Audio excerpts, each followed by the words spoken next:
Japan ने पूर्वोत्तर क्षेत्र में 7.5 तीव्रता के भूकंप के बाद सुनामी की चेतावनी जारी की है। जानकारी के मुताबिक लोगों को तटीय क्षेत्र से तुरंत हटने के निर्देश दिए गए हैं।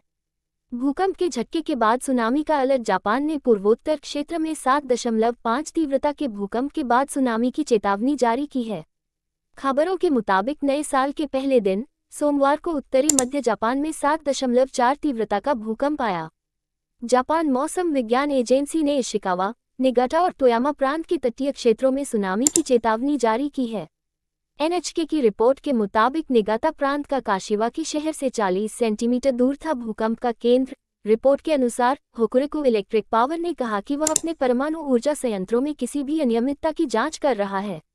जापान ने पश्चिमी इलाकों में सिलसिलेवार भूकंप के झटकों के बाद सोमवार को सुनामी की चेतावनी जारी की गई है।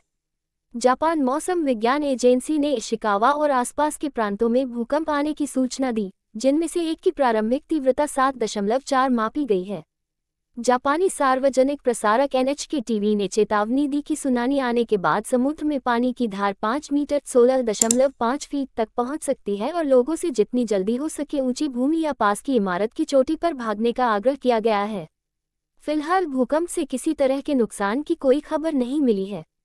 देखिए वीडियो। गुरुवार को भी जापान में आया था भूकंप। जापान में बीते गुरुवार 28 दिसंबर को भी भूकंप के तेज झटके महसूस किए गए थे। कुरिल द्वीप में उस दिन आए भूकंप की तीव्रता 6.3 तीव्रता मापी गई थी।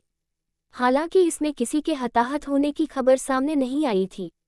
भूकंप के कारण भगदड़ मच गई थी और लोग अपने अपने घरों को छोड़कर बाहर भाग निकल गए थे। लोग दहशत में आ गए थे। यूनाइटेड स्टेट्स जियोलॉजिकल सर्वे के मुताबिक आधे घंटे के भीतर जापान के इस इलाके में एक दिन में 2 बार भूकंप के झटके महसूस किए गए थे। भूकंप का पहला झटका गुरुवार की दोपहर 2.45 पर आया था और फिर इसके बाद 3:07 बजे 5.0 की तीव्रता का दूसरा झटका आया था। बता दें कि जापान में बीते 3 दिनों से लगातार भूकंप के तेज झटके आ रहे हैं। 28 दिसंबर से पहले 26 दिसंबर और 27 दिसंबर को भी जापान में भूकंप के झटके महसूस किए गए था। दिसंबर महीने की शुरुआत में दक्षिणी फिलीपींस के मिंडानाओ में 7.5 तीव्रता के भूकंप के बाद दक्षिण पश्चिमी तट पर सुनामी की चेतावनी जारी की गई थी।